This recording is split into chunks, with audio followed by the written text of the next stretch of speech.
लग्नानंतर होईलच प्रेम मालिकेच्या आजच्या 15 फेब्रुवारीच्या भागात धनंजय विक्रमच्या समोर हात जोडून ढसाढसा रडत त्याची माफी मागायला लागतो की मला यातलं काहीच माहीत नाहीये, मला प्लीज माफ कर. विक्रम धनंजयची अवस्था समजून घेतो, त्याची मनस्थिती समजून घेतो आणि उलट त्याला समजावतो की अरे धनंजय, या सगळ्यांमध्ये तुझी चूक असेलच कशी. आता तिथे उपस्थित असलेल्या कोणाचाही त्या व्हिडिओवरती विश्वास बसतच नसतो.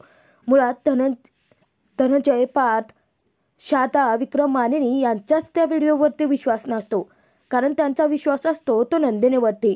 इतक्यात वसुआत्या मंजुषा आत्याला इशारा करते आणि मुद्दाम तिच्या मोबाईलवरती एक व्हिडिओ पाठवते. तर इशारा कळताच मंजुषा ती व्हिडिओ चालू करते. त्यामध्ये नंदिनीने सांगितलेलं असतं की पार्थ प्लीज मला माफ करा. हे बघा, मला माहिती आहे की याचा तुम्हाला खूप जास्त त्रास होणार आहे. हे सगळं मी माझ्या मनाविरुद्ध करत होते आणि मला ते होऊ द्यायचं नाही आहे, म्हणून मी माझ्याच आवडत्या मुलासोबत लग्न करण्यासाठी पळून आले आहे. आता एक एक करत दीपक इकडून व्हिडिओ पाठवत असतो आणि तिथे व्हिडिओचा नुसता धमाका होत असतो आणि सगळेच जण पुन्हा नंदिनीच्या काळजीत पडतात.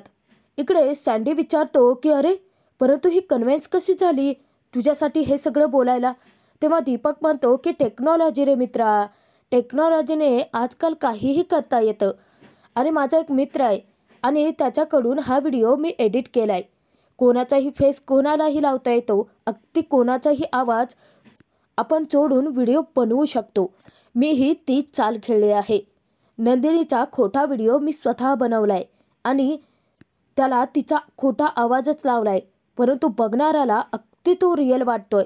आता लग्न मंडपात जो व्हिडिओ बघेल ना त्याला तो खराच वाटेल आणि मग काय नंदिनीचं लग्न मोडेल असं म्हणत दीपक आता विचित्रच पद्धतीने तिथे हसायला लागतो.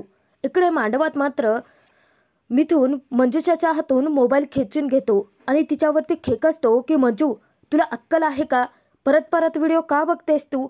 तेव्हा मंजू आत्या सांगते की पार्थच म्हणाला ना की व्हिडिओ खोटा आहे, म्हणून लावून बघितला. नाही हो, अगदी खरा हा व्हिडिओ, 100% खरा व्हिडिओ आहे हा. आणि मुलगी निघाली खोटी. जर तिला आमच्या पार्थशी लग्न करायचंच नव्हतं तर एवढा मोठा तमाशा केलाच कशाला, आधीच निघून जायचं ना. एवढी आमच्याकडून उष्टी हळद लावून घेतली, पार्थच्या नावाची मेहंदी हातावरती काढली आणि काय आता गेली पळून. मंजू आत्याच्या बोलण्याने सर्वांनाच मोठा धक्का बसलेला असतो. तर धनंजय शारदाच्या हे बोलणं अगदी जिव्हारी लागतं. ती तर पळून गेली, आता लोक आमच्यावरती हसतील ना, परंतु आमच्यापेक्षा जास्त पार्थवरती हसतील असं मंजुषा आत्याने म्हणताच पार्थ धक्क्याने तिच्याकडे पाहायला लागतो. कोणी कितीही कांगावा केला, कोणी कितीही तमाशे घातले तरी पार्थचा अजूनही नंदिनीवरचा विश्वास ढळलेला नसतो. वसुआत्या मंजू आत्याला साथ देते आणि उलट ती म्हणते की मंजू अगदी बरोबर बोलते.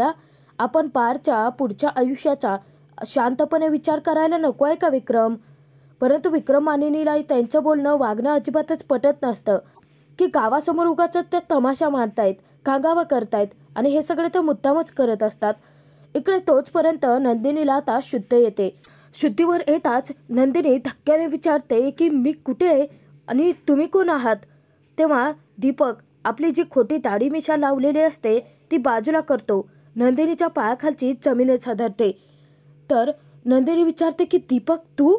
तेव्हा दीपक हसत म्हणतो की अगदी सही जवाब, गेले आठवडाभर मी तुझ्यावरती पाळत ठेवून होतो. तेव्हा नंदिनी म्हणते की आत्ताच्या आत्ता गाडी थांबवा, तुम्ही मला कुठे घेऊन चाललात.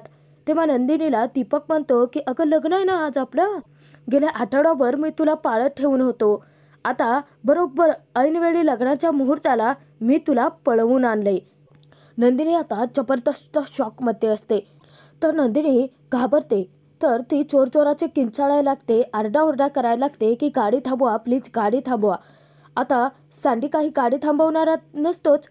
तर नंदिनी हात जोडून दीपककडे रिक्वेस्ट करते की दीपक प्लीज प्लीज मला जाऊ देत, अरे लग्न आहे माझं आज पार्थची.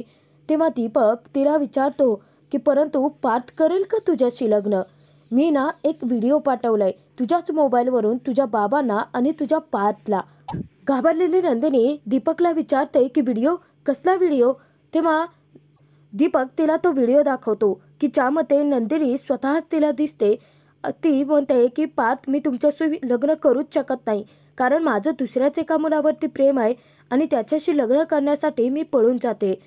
नंदिनी आणखीनच जास्त घाबरते आणि ती म्हणते की नाही नाही नाही, मी ही नाहीच आहे, हा हा व्हिडिओ खोटा आहे. तेव्हा दीपक म्हणतो की करेक्ट आहे नंदिनी. नंदिनी ही त्याच्याकडे धक्क्याने बघते. अगं, हा फेकच व्हिडिओ आहे, परंतु हे तुला माहिती आहे, मला माहिती आहे, त्यांना माहीत नाही आहे ना. तेव्हा नंदिनी आणखीनच बिथरून जाते. दीपकची ही विकृती जास्तच वाढलेली पाहून नंदिनी आणखीनच शॉकमध्ये जाते.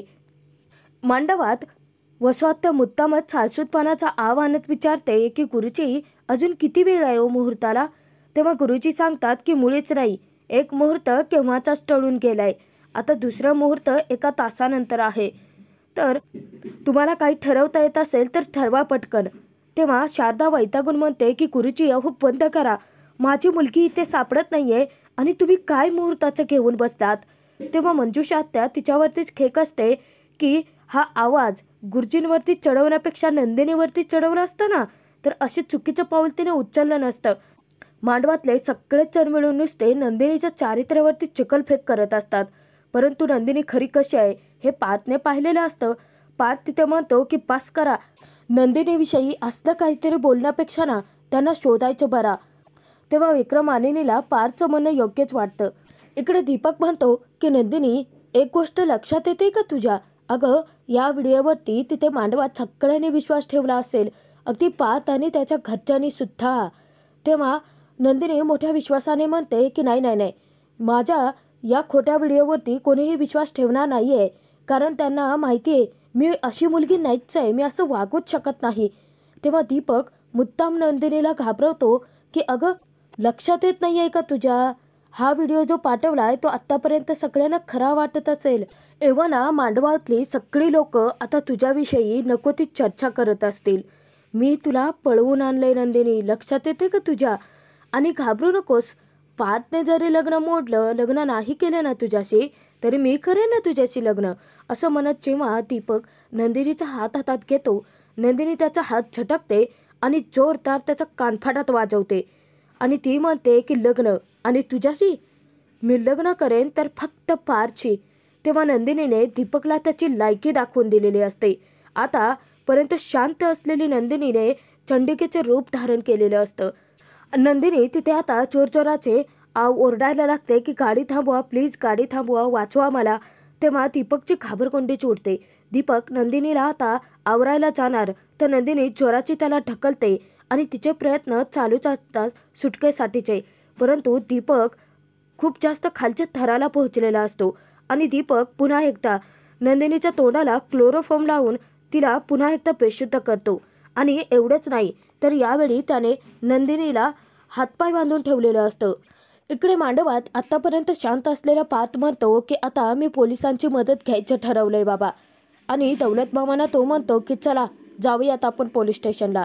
आता पार्थ निघालेलाच असतो तर गावातील माणसं त्याला अडवतात आणि म्हणतात की ओ दौलतराव, अहो या लोकांनी तर लाजा विकून खाल्ली आहेत, परंतु आपल्या गावातल्या रीती परंपरा तुम्हाला तर माहिती आहेच की. गावातील माणसं आता चवताळून उठलेली असतात. दौलत मामांना ती धमकावतात की दौलतराव, आज या लग्न मंडपातून कोणीही बाहेर पडलं तर गावातली कोणतीही माणसं, भावकीतली कोणतीही माणसं तुमच्याशी संबंध ठेवणार नाहीत. तेव्हा मंडपात सगळ्यांनाच मोठा धक्का बसलेला असतो. आता दौलत मामा तिथे गाववाल्यांचे हात जोडून माफी मागतात. खूपच मोठी गंभीर परिस्थिती निर्माण झालेली असते. दौलत मामा उलट पार्थला अडवतात की तूही कुठे जायचं नाहीयेस आणि मीही कुठे जाणार नाहीये, नंदिनीला शोधत बसायची काहीच गरज नाहीये. असं दौलत मामाने निर्णय घेताच सर्वच जण धक्क्याने त्यांच्याकडे पाहायला लागतात. तर मामा आता खूपच चावताळलेले असतात. ते तिथे सगळ्यांनाच म्हणतात की तुम्ही शहरातले माणसं, तुम्ही आज आहात हो, उद्या इथून निघून चाल, परंतु आम्हाला आमच्या या गावात आयुष्य काढायचं आहे आणि पुढच्याच महिन्यात माझ्या मीनूचं लग्न आहे. आम्हाला आमची इज्जत, आमची भावकी महत्त्वाची आहे. असं दौलत मामाने निर्णय ऐकवताच पार्थ चिडतो आणि म्हणतो की मामा, कळतंय का तुम्हाला काय बोलताय तुम्ही? हा सगळा जो तमाशा होत असतो, इतका आरडाओरडा चालू असतो, ते सगळं हसून मजा पाहत असते वसुआत्या. आता आजी पुढाकार घेते आणि आजी सगळ्यांसमोर म्हणते की ती मुलगी मेली आमच्यासाठी. तेव्हा शारदा, धनंजय, काव्य, आरुषी यांना जबरदस्त मोठा धक्काच बसतो. आजी असं कसं काय बोलू शकते? तर दौलत अगदी बरोबर बोलतोय. ही गोष्ट जी लग्नात घडली ती या मांडवाच्या बाहेर जाता कामा नये असं आजीने म्हणताच वसवात मुद्दाम आगीत तेल ओतून भडका उडवण्याच्या प्रयत्नात असते. ती विक्रमला म्हणते की विक्रम, आता पुढे काय करायचं आहे ते तूच ठरव बाबा. आणि एवढं लक्षात ठेव निर्णय घेताना की आपण गावात आहोत, त्यामुळे गावातले सगळे नियम हे वेगळे असतात. असं म्हणताच विक्रम आता पेचात पडतो. धनंजय चिडूनच म्हणतो की अहो तुम्ही काय बोलताय, इथे माझी मुलगी सापडत नाहीये. तो अगदी हताश होतो, निराश होतो. तर काव्यही खूपच कोलमडून गेलेली असते. मनोमन विचार करते की जीवा, मी खूप रिग्रेट करते. मला आत्ता वाटतंय की का मी तुला वेळीच फोन नाही दिला. जीवा, तू आत्ता इथे असताना तर सगळं तू हँडल केलं असतंस. कुठे आहेस तू? असं जीवाची काव्य आठवण काढून रडायला लागते. तर इकडे जीवाने ज्या मीनूचा जीव वाचवलेला असतो तिची आई त्याचे आभार मानत असते. तर जीवा त्यांना सांगतो की अहो माझ्या जागी कोणी असतं तरी हेच केलं असतं. बरं मला उशीर होतोय, मी निघतो. आणि जीवा इकडे लग्न मांडवाकडे यायला निघतो. तर पार्थ मांडवात विचारतो की मामा, मी तुम्हाला शेवटचं विचारतोय की तुम्ही माझ्यासोबत येणार आहात की नाही. तेव्हा मामा मान खालती घालतात आणि पार्थला नकार देतात. तेव्हा पार्थ म्हणतो की ठीक आहे, पण मी चाललोय. जेव्हा पार्थ नंदिनीला शोधण्यासाठी पोलिसांची मदत घ्यायचे ठरवतो तर गावातील लोक त्याची अडवणूक करतात. पार्थ त्यांच्यावरती ओरडतो की तुम्ही कुणीही अडवू शकतच नाहीत मला. आता त्या दोघांमध्ये उगाचच वाद व्हायला नको म्हणून विक्रम मध्यस्थी करतो आणि तो पार्थला समजावतो की पार्थ हे बघ, अरे नंदिनीच्या लग्नासाठी प्रस्ताव आम्ही तुझ्याकडे आणला होता आणि निमूटपणे तो प्रस्ताव तू मान्यही केलास. आता आम्ही सगळेच जण एवढे भितरलोय तर तुझ्या मनाची काय घालमेल होते हे आम्हाला जाणवतंय बाळा. विक्रमच्या मनात खूपच गिल्ट असतं. तो पार्थला समजावतो की तुझ्या लग्नाची आम्ही किती स्वप्न रंगवली होती, परंतु मला वाटलंच नव्हतं इथे आल्यानंतर असं काहीतरी घडेल. विक्रम बोलता बोलता बोलण्याच्या ओघात बोलून जातो की अरे धनंजय माझा जिवलग मित्र, त्याची मुलगी नंदिनी, तिच्यावरती माझा विश्वास होता. तेव्हा पार्थला गोष्ट खटकते आणि पार्थ त्यांना जाब विचारतो की होता म्हणजे? बाबा अहो नंदिनीवरती विश्वास ठेवा. या असल्या फालतू व्हिडिओवरती माझा विश्वास नाहीये. माझा विश्वास नंदिनीवरती आहे. असं पार्थने म्हणताच तिथे अख्खा मांडवच त्याने हादरवून सोडलेला असतो. वसवात्याचं थोबाड आता बघण्यालायक झालेलं असतं. कारण सगळं करून सवरून नामानिराळी तर तीच राहिलेली असते. परंतु नंदिनीचे कुटुंब मात्र खूपच खुश होतं की पार्थ तिच्यासाठी स्टँड घेतोय. तेव्हा विक्रम समजूतदारपणा दाखवत म्हणतो की हो रे पार्थ, पण बाळा तूच मला सांग की आता पुढे काय करायचंय. तेव्हा पार्थ ठणकावून सांगतो की लग्न होणार तेही नंदिनीशीच. परंतु इथे नियतीच्या मनात मात्र वेगळंच असतं. पार्थ अगदी रागाने पेटून उठतो आणि गाववाल्याला तो ठणकावून सांगतो की आता बघतोच मला कोण अडवतंय ते. आणि तो निर्णय घेऊन आता मांडवाच्या बाहेर निघणारच. तर सगळे गाववाले त्याचा अडवण्यासाठी त्याच्या पुढे येतात.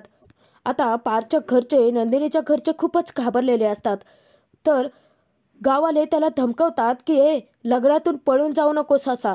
तेव्हा पार्थही ठणकावून त्यांना उत्तर देतो की पळून जात नाहीये, माझ्या बायकोला, माझ्या होणाऱ्या बायकोला शोधण्यासाठी बाहेर पडतोय.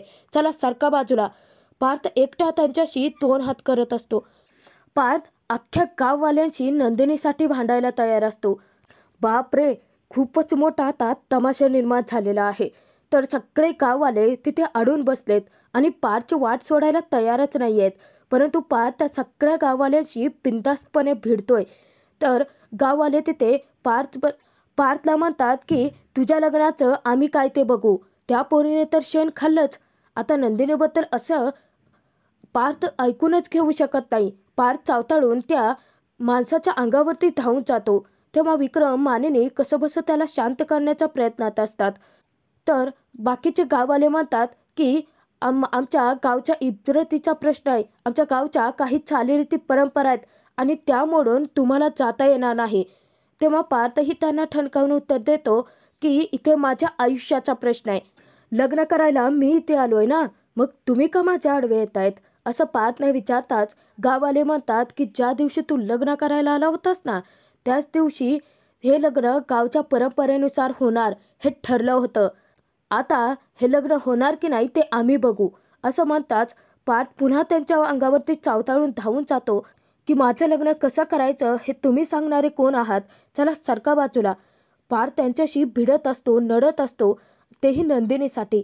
कारण त्याचा तिच्यावरती पूर्ण विश्वास असतो की माझी नंदिनी अशी वागणारच नाही आहे.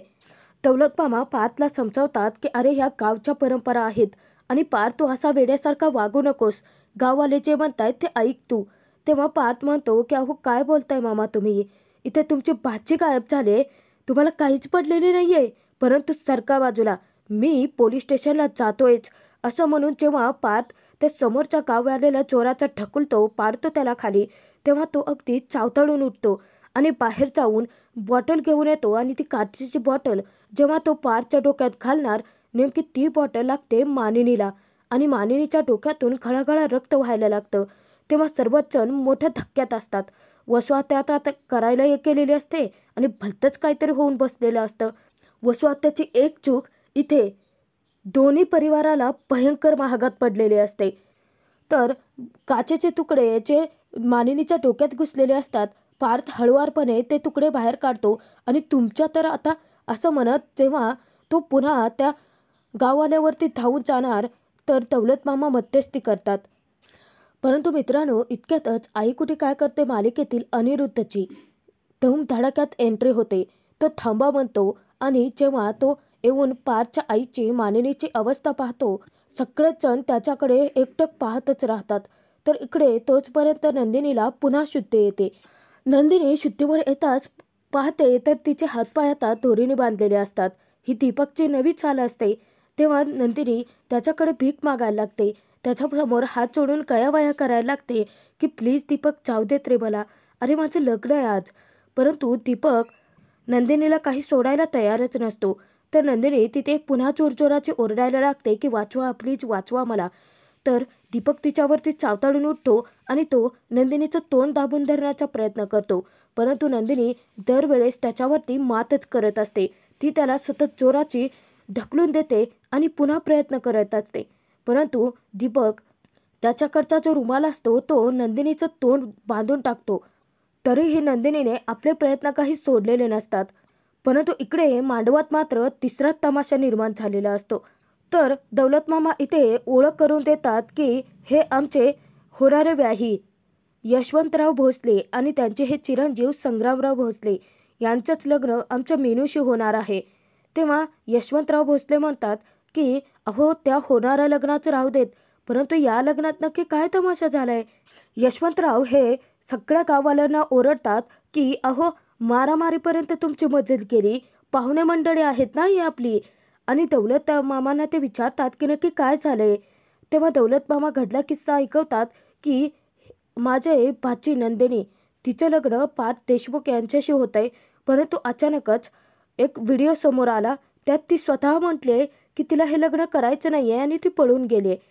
त्यासाठी आमचे हे होणारे जावई पोलीस स्टेशनला चालले होते कंप्लेंट करायला, परंतु यांना कोणीतरी ग्लास फेकून मारला हो यांच्या आईला. तेव्हा यशवंतराव म्हणतात की त्यांना आत घेऊन जा आणि हळद चेपा. तेव्हा पार्थ पटकन मानिनीला उचलतो आणि सगळेच जण आता मानिनीच्या पाठोपाठ आतमध्ये जातात. तर दौलत मामाला यशवंतराव म्हणतात की दौलत आधी तुम्ही आत चला, बोलूयातच आपण. तेव्हा दौलत मामा त्यांचं ऐकतात आणि शारदा धनंजय हे सगळेच जण आता आतमध्ये निघून जातात. तर यशवंतरावांनी वेळीच गावकऱ्यांचा राग जो असतो तो शांत केलेला असतो आणि सगळी परिस्थिती हाताळलेली असते. तर मित्रांनो, आजचा हा भाग इथेच संपतोय.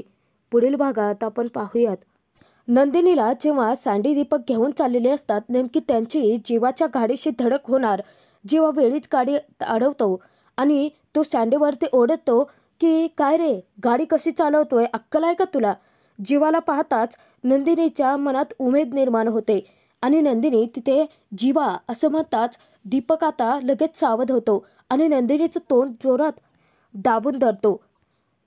तर इकडे लग्न मांडवात आता यशवंतरावांनी खूपच मोठा निर्णय घेतलेला असतो. गावकऱ्यांच्या मर्जीसाठी दौलत मामाने ते सांगतात की लग्न होणार, तेही याच मांडवात. तेव्हा दौलत मामा म्हणतात की ते कसं शक्य आहे, मुलगी तर नाही ना इथे. तेव्हा यशवंतराव धनंजयला म्हणतात की तुमच्या मोठ्या मुलीची जागा तुमची मधली मुलगी घेईल. तेव्हा शारदा विचारते की काव्या, आता नियतीने जे ठरवलं होतं तेच घडणार असतं. शेवटी काव्याची लग्नगाठ पारची बांधली जाणार असते. परंतु यामध्ये जीवा नंदिनीला कसा वाचवतोय ते पाहणं तितकंच मनोरंजक